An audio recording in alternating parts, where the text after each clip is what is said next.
Uh, I don't know how many people have seen Michael Moore's documentary. I've seen all of them. From a infotainment point of view, they are quite good. Uh, but documentaries, they are not. But he set the new gold standard for documentaries, so that's always fun. Um, so the reason I bring this up is because in Capitalism, a Love Story, he brings up a very interesting little nugget. He talks to us uh, about the what are they called? The great problems that there were during the Great Depressions, and he talks about the workers' movements, their strikes, and their struggle to actually uh, get the 3-day weekend, to get a 40-hour work week, to get good salaries. Uh, and in that fight, people died.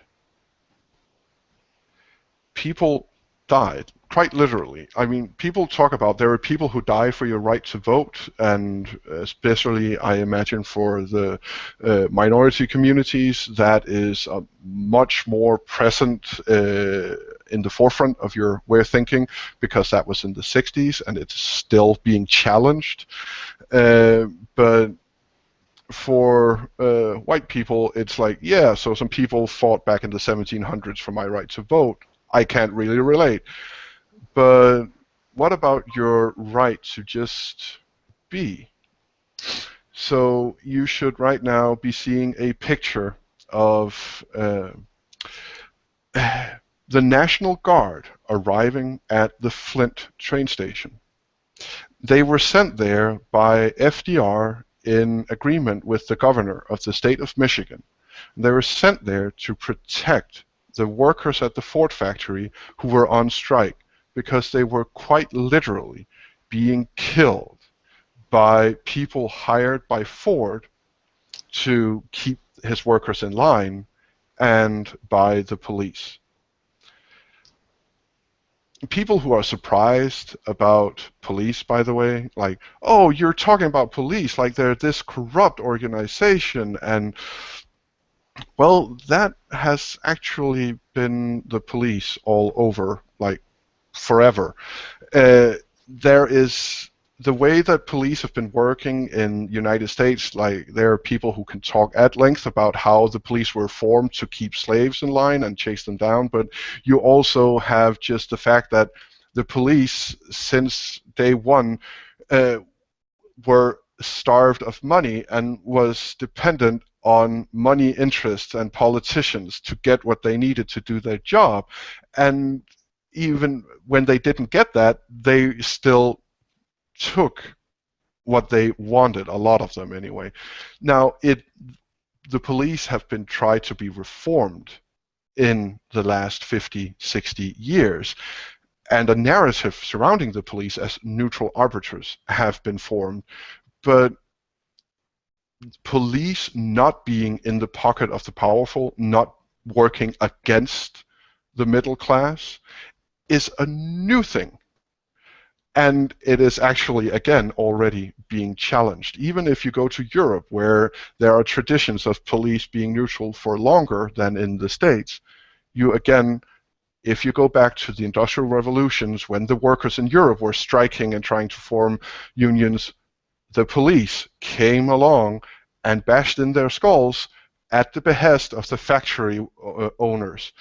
So these people, quite literally, died so that your 6-year-old child isn't forced to work on the factory floor.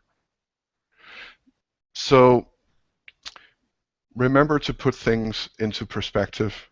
Remember not to take what you have for granted.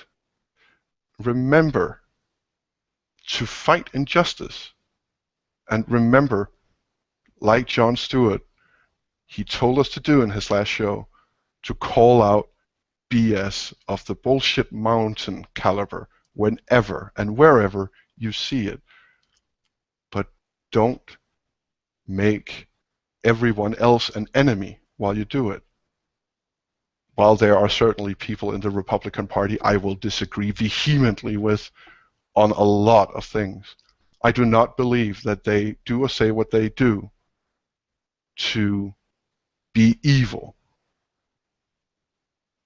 We need to be able to find the compromise. Democracy only works when there is compromise. That doesn't mean that you have to take gradual change every time, like FDR showed us, like the workers' movement showed us in both in the States and in Europe. You can have great rushes of change when they are sorely needed, when there is urgency. They can adapt, but you need the compromise in everyday situations, because if you don't have a compromise, if everyone is at war with each other all the time, then democracy doesn't work. Everything stagnates. That is, in my opinion, the essential key element that went wrong during the so-called Arab Spring.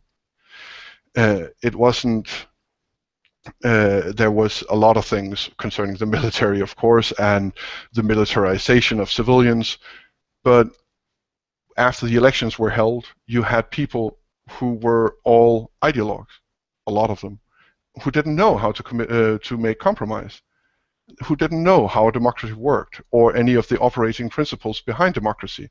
We developed democracy and our traditions of democracy through centuries. They have not. So to say that, oh, now they have the democratic elections, now everything is good, is naive at best and destructive at worst. We have to have the compromise. We have to not look at each other as the enemy. We cannot be in perpetual warfare. So, of course, you have to change things when they are unjust. Fight injustice at every turn and bring as many along with you as you can. Don't accept the status quo when the status quo is against you. But at the same time, you cannot demonize everyone, or at least your opponent, and then expect them to work with you, because you will need them to work with you. Now, what's happening in the Senate and Congress is complete and utter political stagnation. And it will continue because they are at war. They may not sincerely believe that, because most of them are career politicians, but they have put themselves in the corner of, I'm at war. I will not get reelected if I don't continue this narrative that I have helped create. So it is a do-nothing Congress, and it won't do anything unless we put new people in through a political revolution. Now, if we get another do-nothing Congress, then in 4 to 8 years, the precedence of executive orders, which, by the way, if you didn't know this, Obama's amount of executive orders are so small compared to Bush, the Bush administration preceding him. Oh, I've been told I got a live caller. Sorry.